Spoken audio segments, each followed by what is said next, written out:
Hi all, it's me Aki from Bringforth. I'd like to talk about some of the entities that exist on the, let's just call it tentatively, the other side. And I'd like to start by saying that there's this entity that exists outside of time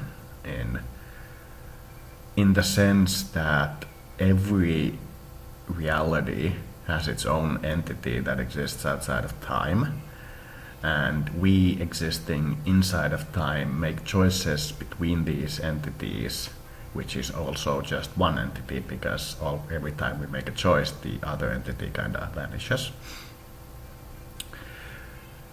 And this entity has been called God, and it isn't terribly inaccurate, but it is perhaps best described as the first life form on your planet, the first life form that spawned you.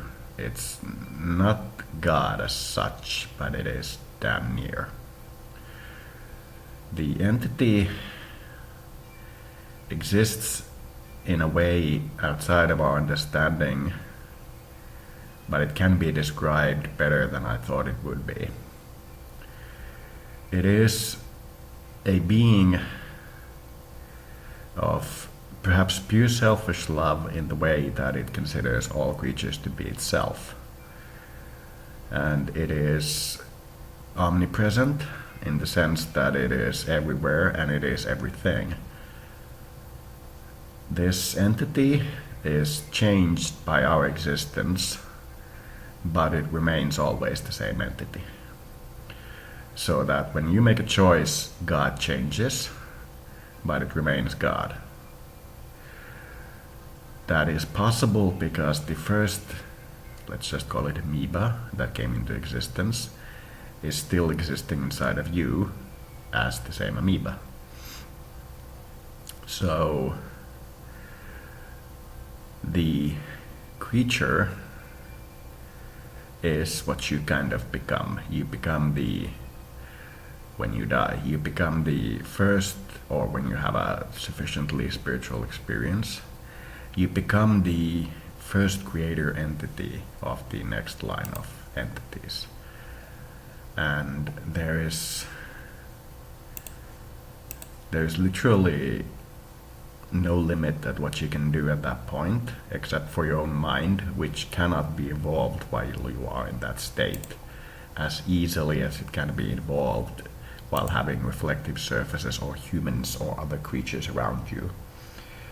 So this entity kind of seeks to increase what can be called the spiritual density of reality.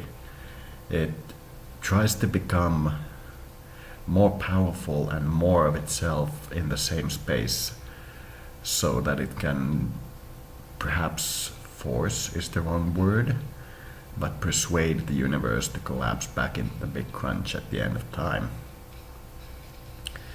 Since this process of collapsing is also automatic, but for a creature existing outside of time, it needs to focus on it being in its reality.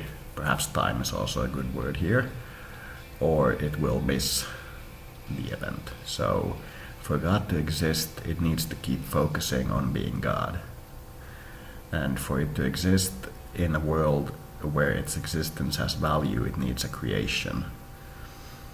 So it sets these arbitrary rules, this puddle effect, where the universe is filled with water, and all creatures being born in this water ask themselves, why is the universe so perfectly made for us? Because it isn't. It is perfectly made for life.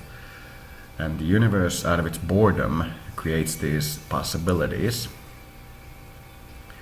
and then lives these possibilities as its creation to learn more about itself in what can be termed a never-ending process, but the process itself can end. The creator can decide not to be the creator and not to be the creator anymore. It can choose to be limited by time, but it would in essence be suicide, or perhaps ascension. So this creature of pure love is perhaps best described as God. There's little more that I can say about it. It takes an active role in its creation, but is so significantly more intelligent than we can understand that it'll take us a very long time to actually be able to prove that it exists. So our inventions of things like biology are a good step. We need to continue our technological advancement to become more able to be ourselves and more able to be free of the suffering of ignorance. So this entity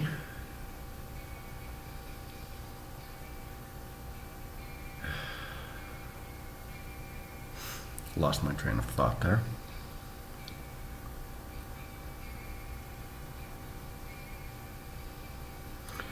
I believe in evolution in a religious way. I believe that we evolve due to the desire of God.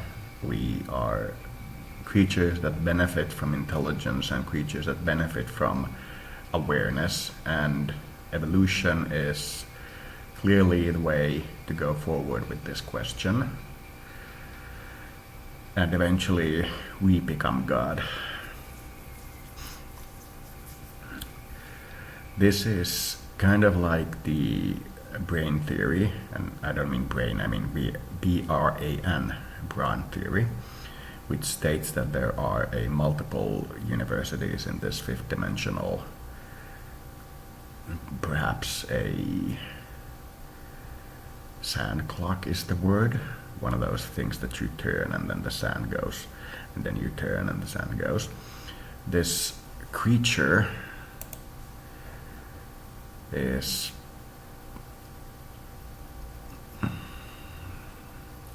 if I follow the norm of what the current religion I follow says, a 8 density or a 6 density being, and it is kind of the outcome of the successive cycles of the universe while being the creator of the successive cycles of the universe, because it is at the end of time and at the beginning of time, because when we change, God changes. So God is our creation, but we are God's creation. I don't know what else to say about this, but I do believe that we are in an active universe, in that the universe is not static, as Einstein once said that his belief in a static universe was his worst mistake. We are not in a static universe. The universe changes with us and with our perceptions of it. So I don't really know what else to say. God is us, and we are God.